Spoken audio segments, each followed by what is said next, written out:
so welcome back to my channel. Today I am a crazy mad scientist. Today we'll be making Halloween decorative glasses. But first, I need a drink.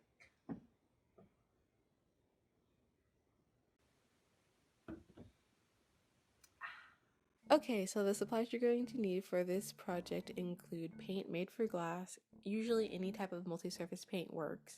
You're going to need a green shade and a white shade.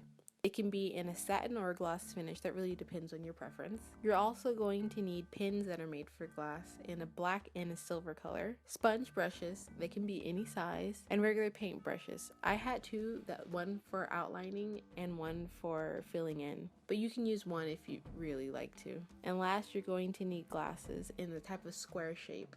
I found all of my supplies at a local craft store, but the glasses I found at a local dollar store. Let's begin. Our glass,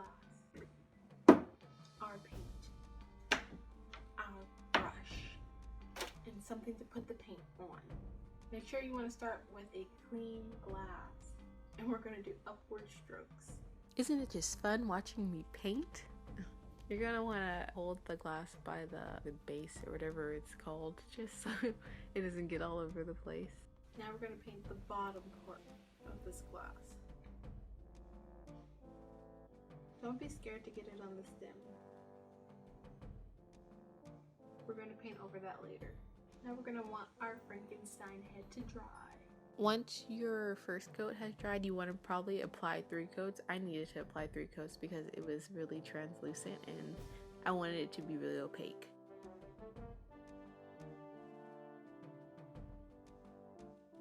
Now you're going to take your black pen and you're going to start drawing the hair, well, Frankenstein's hair. I started out with little small triangles all the way around the rim of the glass and filled them in. When I really looked at it from far away, I thought maybe it's a little too small, so I started to connect some of the triangles, like every other triangle, to make his hair look more apparent. And I like the way it turned out. You can leave them small or you can do them big. That's really depends on you. And this is how it turned out. Next, you're going to need your white paint so you can do his eyes. You can either use one or both of the brushes. So I started out with my smallest brush to define the circle, and then I used a bigger brush to fill in the whites to make it darker or to make it more opaque.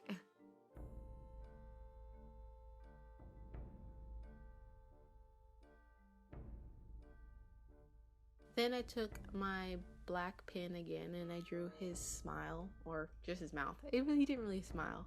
I gave him kind of like a little bit of smirk. And after you've drawn his mouth the way you would like, take your silver pen and draw the stitches around his face. Because Frankenstein is a man-made creation and he's stitched together, so duh, you need stitches.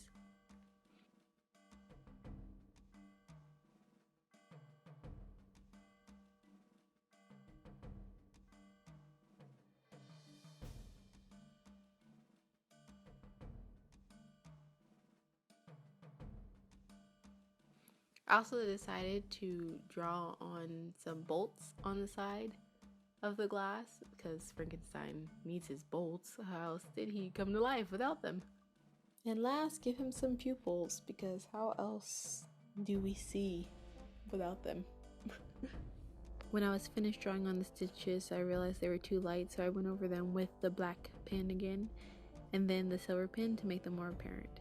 When you're done with everything, you want to let it dry for 8 hours and then bake it in the oven at 375 for 45 minutes.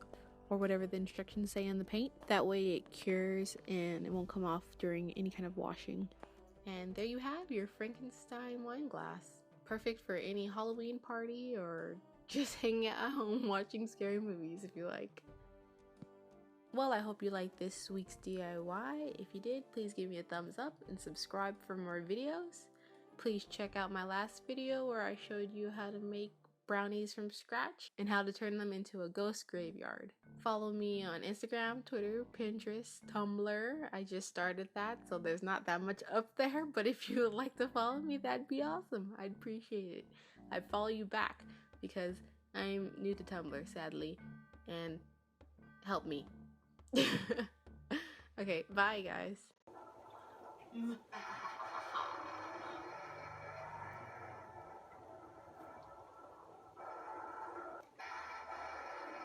bit of toxic.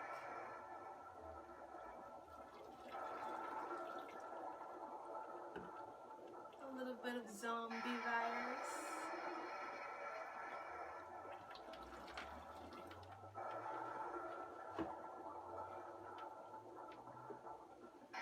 And last but not least, the secret ingredient.